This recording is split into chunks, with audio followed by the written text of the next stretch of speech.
Hello and welcome to the Turn 4 podcast. I am your host, Dan Maldonado. If this is your first time listening, welcome. If you're a regular listener, welcome back. Before we get started, a little housekeeping. Normally, I would be introducing my podcast partner and co-host, Tim Reiner. Just wanted to say that Tim will be stepping away from the show. I'm certainly sad to see Tim go, but I understand how this has come to be. I wanted to do this podcast with Tim, and we kind of hatched the idea to do this driving to and from the Indy 500 in 2021. Our first show was the Road America post-race review that same year. Since that time, Tim and I have done 89 podcasts together. Sometimes he was traveling, sometimes I was traveling. I did one show while actually driving from Chicago to Columbus, which I'm sure was ill-advised at one point. I did do one show without Tim prior to today. What the future of the show holds, I'm not sure. I have some ideas in how I believe this should proceed. And I think some of that's going to take some time to work out. I have time on my hands, though, because we have about 6 weeks before St. Pete. So just wanted to let you know that. And, certainly wish Tim all the best in the world. I greatly appreciated doing this with him, and we remain friends, and we'll certainly continue to be in contact. All right, moving on. Today's show is the Rolex 24 at Daytona in review, as well as some other news and notes around the world of motorsports. So my first Rolex 24 was in 2017. Went with a friend of mine from work. It was just kind of like a throwaway comment at a meeting one time, was like, hey, I'd love to be there for that. I'd love to see that race and see what it'd be like to be there for 24 hours. So we actually were able to put that together and made that happen. To tell you that I was unprepared for the weather in 2017 is an understatement. We were grossly underprepared for the weather there. I ended up having to buy a jacket and gloves at the infield, trinkets and trash center there, that it was a jacket that they just happened to have as a NASCAR jacket. And because I just couldn't get enough layers. I was cold to the bone. I was shivering. It was horrific. Then I went back with Timmy, of course, in 22 and 23. And those years, the weather was less than hospitable in the same way. But by far this year in 2024, it was the warmest that it had ever been in the time that we had been doing this. And, I'd like to believe that the nicer weather is really the better way to do this, but I don't know. I think I just became overly prepared for cold weather. Do I enjoy the warmth and the sunshine? Absolutely. But again, it's kind of hard to prepare for. And I say that because when the sun went down, it didn't get cold necessarily, but it got cool enough for a long sleeve, but not necessarily for a hoodie, if that makes sense. Unless, of course, we were seated somewhere for a while, and then, your body starts to get cold and you're just sitting in, either the grandstands or some bleachers in the infield, and you start to get cold. And really, that's kind of where the size of this place kind of comes into the equation, because generally where we park is we park outside turn 4, oval turn 4, which kind of leads you into the infield tunnel, or you just come around and you can get into the grandstand. The place is massive, right? This is a half-mile walk or more, not including the time to and through the security checkpoint where they got to check your bag and they've got to wand you and make sure you're not bringing anything in. So those are the types of things that you can do, because I always have a backpack with me. I've got some snacks and I got water and whatever else, but it's not necessarily conducive to rolling up a hoodie and sticking that in a bag or a long sleeve shirt in the event that you want to change out of your short sleeve shirt, or, however those things kind of work out. So, not complaining. I'm just saying, it's always a treat to go to this race. I enjoy this,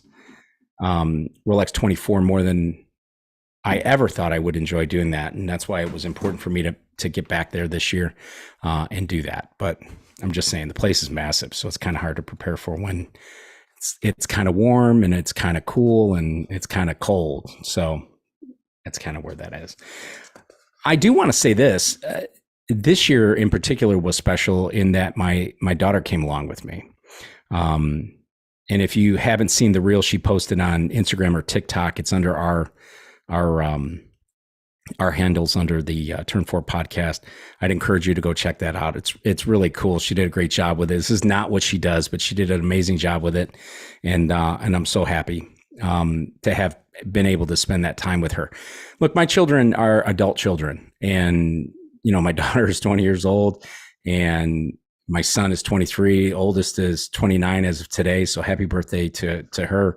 And the fact that they will occasionally want to hang around with their folks or with me in general is something pretty special. So I do enjoy that. I had a chance a couple of weeks ago to spend some time with my son at a customer event, and in Chicago, we spent a lot of time in the car together, driving to and from, and that was incredibly special time for me as well. So with my daughter going with me, though, back to Rolex 24, I was kind of a little bit nervous about it. Didn't know what to expect. There's a lot of walking, sleeping in the car, the crowd and the noise and, everything that kind of goes in with that. But she handled it like a champ. She really, really seemed to enjoy it. And not to mention the fact that she got pictures with, I had named these off, man. We lucked out. It was really great timing.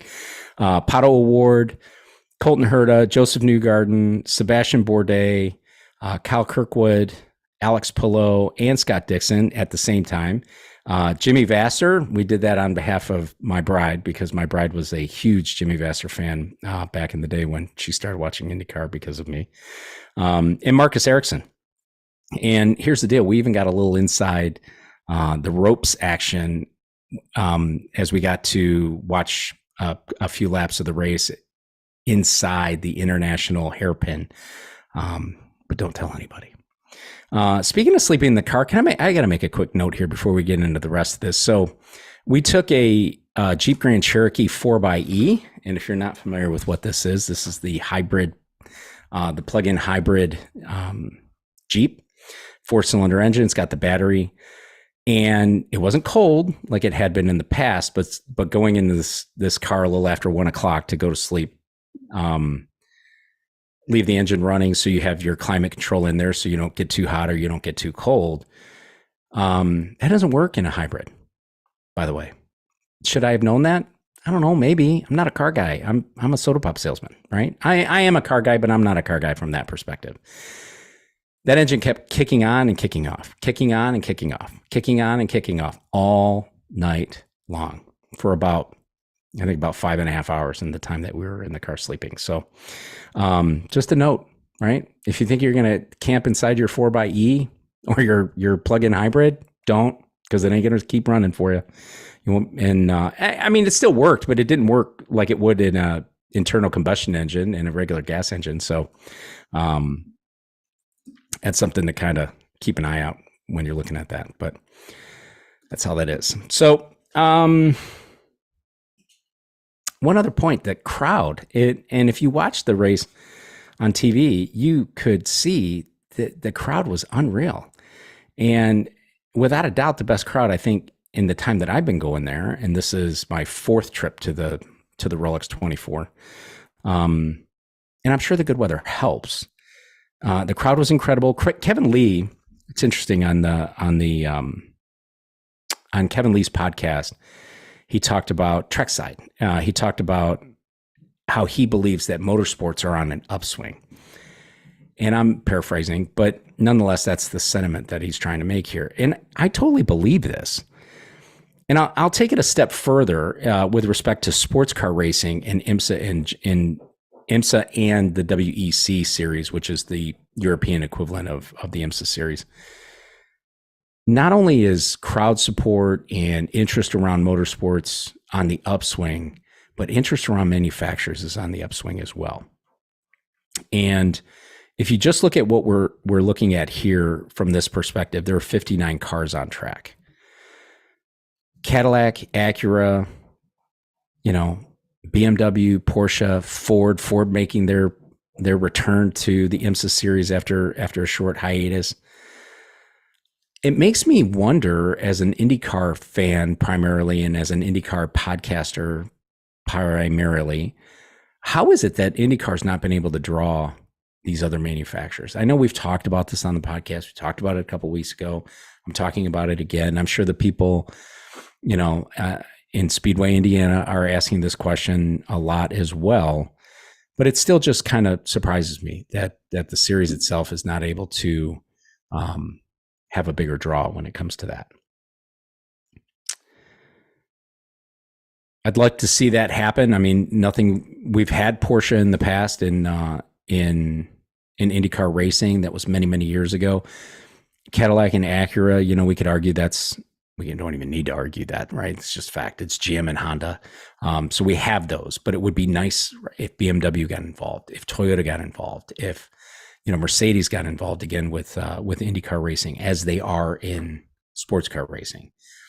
I'm sure the investment level in some of the lower series, the GT entries, are certainly lower than they would be in an all-out IndyCar effort.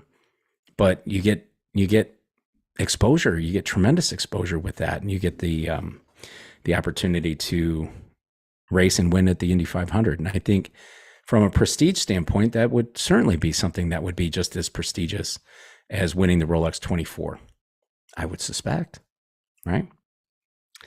I'd be curious to know what your thoughts are on this. Send us your comments on the YouTube channel, in the YouTube comments. Send it via email or any of our social media channels. You can find all that stuff in the show notes. But after just under 24 hours, we owe a big congratulations to Roger Penske, Porsche Penske Motorsports, on the overall win at this year's Rolex 24 at Daytona. I can't believe this is Penske's first win at Daytona since 1969. Anybody who follows anything at all that Roger Penske does, they know that the man brings excellence everywhere he goes. So it's kind of a surprise to me. I guess I realize now, in hindsight, in preparation for this show, that some of the wins that the Penske team has had prior at the Rolex 24 were in lower classes, so they weren't the overall win on that. So, but congratulations to them. Felipe Nasr held off a charging Tom Blomqvist to win by just under a second, which, if you think about that, 0.8 of a second over the course of 24 hours is just amazing. Amazing show of engineering and the stamina by the teams to really keep this thing going and keep it tight all the way up into the time that the checkered flag flew. I fully expected the Cadillac, which is who Tom Blomqvist was in, by the Whelen team, to have muscled past the Felipe Nasr's Porsche in the closing moments of this thing, because the weather was getting a little bit warmer, and it kind of looked to me from the day before, when the race first started, that the Cadillacs were going to be really, really good in the heat, and the Porsche not as good in the heat. But that tended not to be the case there. So, and if you heard me, you were paying attention when I said in the beginning of this thing is just under 24 hours, because that is what actually happened. The checkered flag flew with 1 minute and 35.277 seconds short of the full 24 hours. Would it have made a difference? No. I sat in those stands. I was rooting for Tom Blomqvist. Not that I was rooting against Porsche Penske, but I really wanted something exciting toward the end of this. Blomqvist was not catching that Porsche. It wasn't going to happen with one more lap or with two more laps. They were just better all along. He kept them a little bit close. He being Blomqvist kept them a little close in the infield portions of this, but once he got out on the oval portion, Nasr was all gone, and that just wasn't going to change in another lap or in another 1 minute and 35 seconds. IMSA put out a statement, by the way. I can read it to you, but essentially it says a mistake was made, but nonetheless a winner has been crowned, and done so according to the rules. Their rules, that makes it up. And I love the conspiracy theorists who inevitably come out of the woodwork whenever something like this happens. And I think it was quickly shut down, because here's the deal. It was the IndyCar series owner, who won over the team that is supported by the France family, who owns that track, who owns NASCAR. And oh, by the way, they own IMSA too.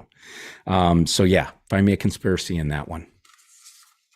The thing had gone 10 more minutes and Blomqvist had taken the lead and then won. We got all kinds of conspiracy, but in what happened? No, we sure don't.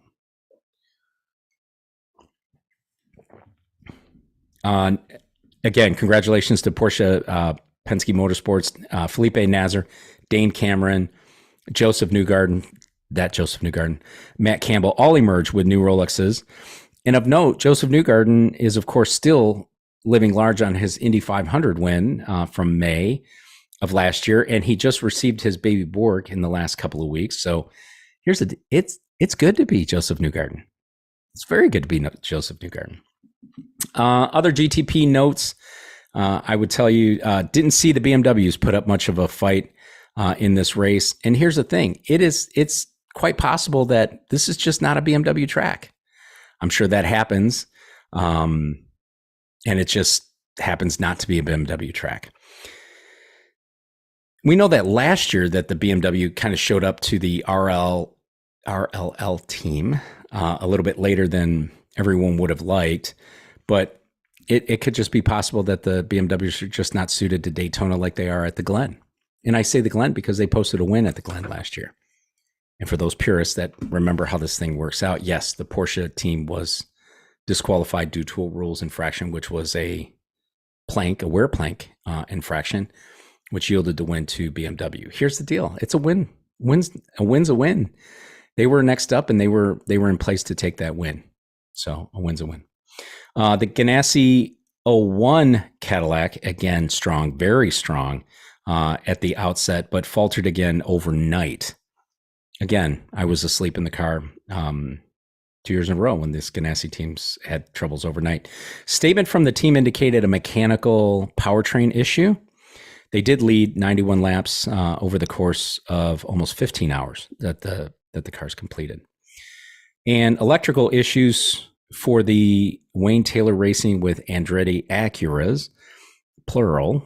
Both of the Acuras had some issues with that. I expected this team last year to struggle. They're the smallest engine in the GTP class. It's damn near a copy of the IndyCar engine, or what the IndyCar engine would have been if they would have stayed the course with a slightly bigger displacement. But a little smaller than the peers in this class, but issues held off till this year. The number 40 persevered to finish third, but the number 10 was retired, finishing 190 laps behind the winner. And because Dan likes liveries, right? The WTR, Wayne Taylor Racing with Andretti, Global Acuras were by far the sharpest rides in the GTP class. There's no doubt about that one. I will take that one out to the grave. Followed closely by the Mustang sampling Porsche of Team Proton competition. I would tell you that.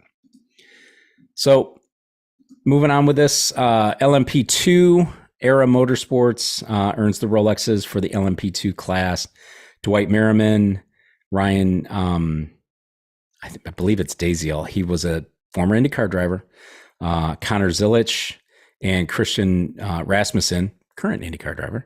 A couple of quick notes here. My daughter and I, at the start of the race, were sitting in the grandstand with some friends of Connor Zilich. I would have never known this, and I probably would have gone right by this story in this particular podcast. But it turns out this kid's something of a prodigy. He's 17 years old. He's got himself a brand new Rolex. He's 17 years old. He not only has a brand new Rolex, but he's got a development contract with Trackhouse Racing, who is the darlings of the NASCAR scene. They bought the former Chip Ganassi NASCAR team, by the way.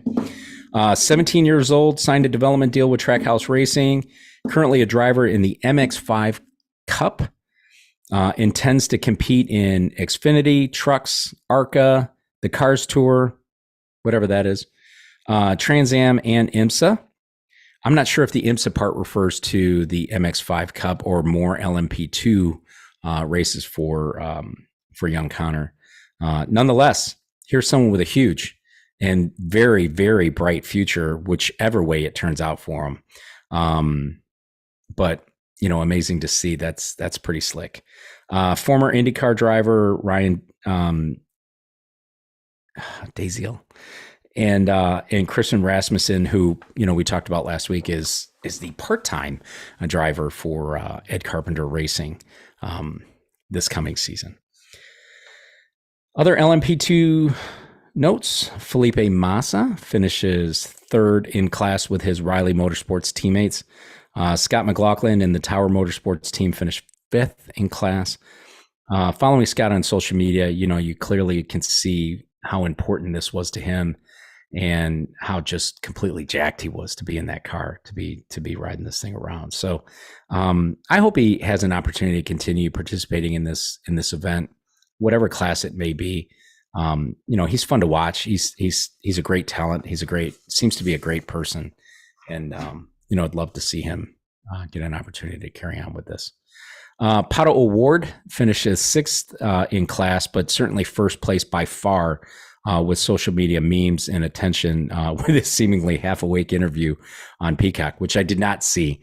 But some of the memes that I've seen on Twitter were pretty funny, actually. So if you haven't seen them, I'm certain you can find them out there. Along with being amusing, it definitely demonstrates the grueling nature of this competition. When you see Pato O'Ward, who's normally very polished, very good on TV, he understands that part of it very well, but he was half awake at best. GTD Pro Alessandro Pierre Guidi in the Rizzi Ferrari take the class win with co-drivers Daniel Serra, David Ragon, and James Collado. This Ferrari was fast, right? Is this wonderful grand insight because I was sitting there? Not necessarily, but here's the thing. Sometimes you can see fast on track, and you could see fast in this car. There was nobody going to catch him. It looked fast on track from where we were sitting in the grandstands. There was not anybody meant to be if this Ferrari was going to get to the end of this race. And then in GTD, congrats to Windward Racing Mercedes on their second win in 4 years. Russell Ward, Indy Dante, that guy's destined to be a race car driver with a first name Indy. Philip Ellis and Daniel Murat. So a couple other quick notes. The Mustang debut was a bit of a mixed bag. I say mixed bag because they made it with 2/3 of their entries. Obviously, the results in the wind tunnel and CFD didn't necessarily translate to what was going to happen on track. And I believe that was underscored by the flapping rear fascia, that happened during the race. And in some other pictures that we've seen of the Mustang on social media, there was quite a bit of flex happening in the supports for the rear wing there. I think it'll be a decent year for this team. It's really nice to see this car back. I have personally not been the biggest Mustang fan in my life. I like Camaros. I always have liked Camaros and Trans Ams. But this car was sharp on track. And I was anxious to see it when I first got to see it on during the debut online and social media. And I was anxious to see it online, and it's pretty sharp. So, I think that they'll get their act together this year for sure. And here's the deal. They're partnered with Multimatic, who I believe will get this thing squared away in short order. Multimatic is a big time engineering racing firm. They used to run the old Mazda program in the top class before we got into the GTPs. So I'm certain that they'll get this thing worked out. One other quick note though, in this particular piece is there was a balance of power change for the Mustangs after qualifying, which is almost unheard of. So I don't know what's going on there. There'll certainly be some, some things to consider there and what that looks like going forward. I'm certain that there'll be some more balance of powers, changes happening in subsequent races. The Corvette team of Pratt and Miller, they're going to be eager to get the hell out of Daytona. That's for sure.